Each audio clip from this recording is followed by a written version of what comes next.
नमस्कार दोस्तों, मैं राहुल शास्त्री स्वागत करता हूं आपका। बहुत ही सरल तरीके से कम शब्दों में आज हम चर्चा करेंगे श्रापित योग या श्रापित दोष के बारे में।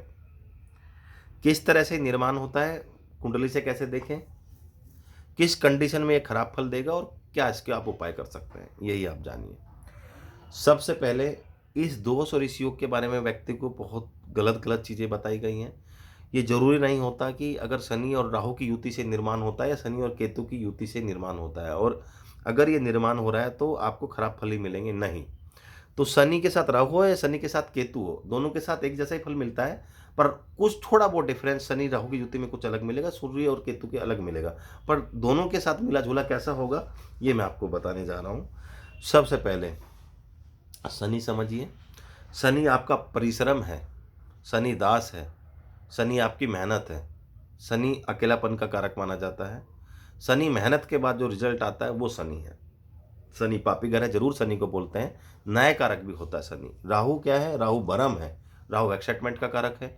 राहु पापी ग्रह है, जैसा दिखता है वैसा होता नहीं और जैसा वो दिखाने की कोशिश करता है ऐसा वो होता नहीं, ये राहु होता है। शनि का एजेंट के रूप में राहु होता है, इसलिए शनिवत कहा गया है राहु को। शनि के जैसे ही कुछ कुछ प्रभाव राहु के भी देखे जाते हैं। तो ये शनि और राहु की अगर युति है तो, या शनि और केतु की युति है, मैं जनरली शनि और राहु के बारे में बात कर रहा हूँ, तो इसके जरूरी नहीं है खराब फल है। जैसे अगर ये दो वृषभ राशि में है या वृषभ लगन में है तो खराब फल नहीं मिलेगा। पहले आप समझ लीजिए, जैसे मेष लगन है, मेष लगन के अंदर ये शनि राहु कंफर्टेबल फील नहीं करते तो यहाँ निश्चित रूप से दिक्कत देंगे। तो अगर यहाँ पे मेष लगन की जगह 2 लिखा है, वृषभ लगन है, 3 लिखा है, मिथुन लगन है, यहाँ पे लगन कुंडली की बात होती है, पहले भाव में जो राशि होती है उसके हिसाब से लगन का पता चलता है।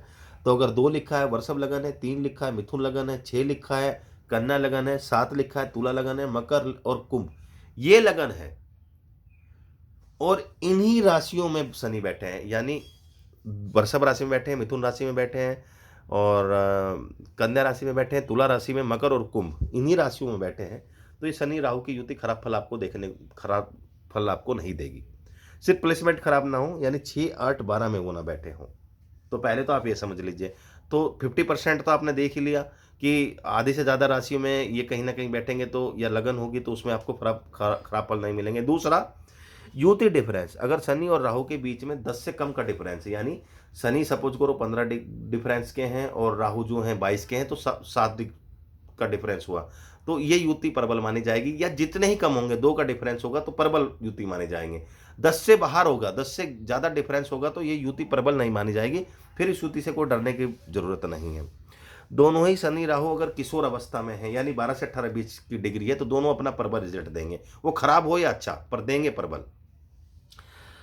अब ये मैंने बताया कि वो इस युति से कोई घबराने वाली बात नहीं है, पर सपोज करो अगर ये खराब है, जैसे मेष लगन में कंफर्टेबल फील नहीं करते, कर्क लगन में है, सिंह लगन में है और धनु लगन में है, मीन लगन के अंदर है, वृश्चिक लगन के अंदर है, 6, 8, 12 में बैठे हैं, पाप ग्रह से दृष्ट है, तो निश्चित रूप दोनों के बीच में डिग्री डिफरेंस कम है और किशोर अवस्था में है। सपोज करो ये सारी कंडीशन अगर बन जाती है तो फिर तो खराब फल जरूर देंगे। अब फिर किस तरह के, अगर सपोज करो शनि राहु की युति अगर लगन में बैठी है तो मानसिक रूप से परेशान व्यक्ति बहुत परिश्रम करता है, उसके बाद भी रिजल्ट नहीं प्राप्त कर पाता, भ्रम बना रहता है और साथ ही साथ शारीरिक और मानसिक कष्ट देखने को मिलते हैं। दूसरे भाव में परिश्रम करने के बाद भी व्यक्ति को धन लाभ नहीं होता, कुटुंब के साथ मतभेद और कुटुंब जातक का कभी फेवर नहीं करता, आकस्मिक परेशानी व्यक्ति को देखने को मिलती है। तीसरे भाव में परिश्रम जिंदगी भर करता रहता है, परिश्रम करने के बाद भी भाग्योदय व्यक्ति का नहीं होता और मानसिक संतुलन भी जातक का बिल्कुल ठीक नहीं होता। चौथे भाव में पैतृक संपत्ति को लेकर मकान वाहन बनाने में हमेशा दिक्कत बनी रहेगी। ये मैं बात कर रहा हूं अगर दोनों खराब हैं कुंडली के अंदर और डिग्री डिफरेंस करें, शत्रु राशि और खराब लगन में बैठे हैं, तो ही ये देखने को मिलेगा। पंचम भाव में है तो संतान लेकर चिंता और पढ़ाई में दिक्कत, आकस्मिक परेशानी होती है, पूर्ण जन्म भी जातक का खराब माना जाता है। ये जो श्रापित दोष होता है इसको बताया जाता है पूर्ण जन्म का जो फल होता है या पूर्ण जन्म में जो कर्म करते हैं उसका रिजल्ट आपको इस जन्म में अच्छा या बुरा कैसा मिलता है, ये श्रापित दोष होता है। छठे भाव में ये कोर्ट कचहरी में लेके जा सकता है यहाँ पे, और शत्रु बने रहते हैं, पेट को लेके समस्या बनी रहती है, मानसिक रूप की स्थिति खराब कर देता है, खर्चा व्यक्ति का बहुत होता है। सप्तम भाव में अगर खराब है, विवाह को बिल्कुल खराब तोड़ देंगे, क्योंकि दोनों ही पापी ग्रह हैं और अगर खराब राशि में है और खराब लगन में बैठे हुए हैं तो निश्चित रूप से वैवाहिक जीवन में खराब कर देंगे, तोड़ देंगे, मतभेद कर देंगे, परेशानी ला देंगे। अष्टम भाव में तो संघर्ष दर्शाते हैं शारीरिक रूप से, तो वैसे शनि यहाँ पे उम्र तो बहुत अच्छी देंगे पर शारीरिक और मानसिक कष्ट जरूर देंगे। हर चीज़ों में बाधा उत्पन्न कर देंगे।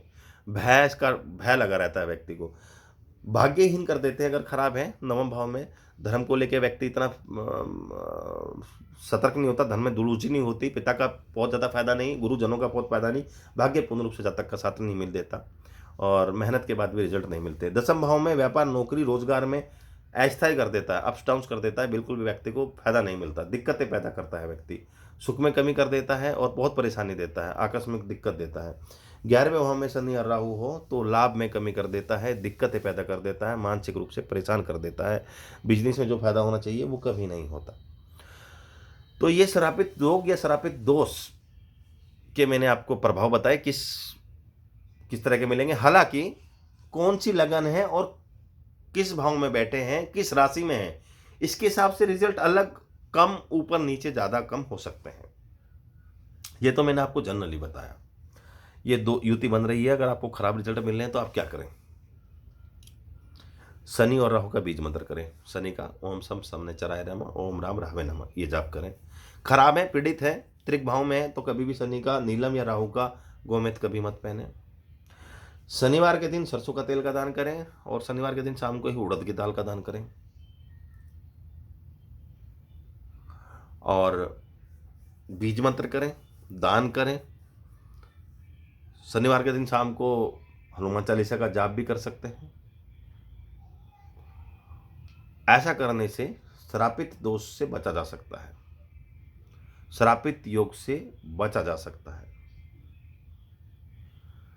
बहुत ही दोस्तों, श्रापित दोष के बारे में या श्रापित योग के बारे में बहुत ही सरल तरीके से कम शब्दों में आपको बताने की कोशिश करी।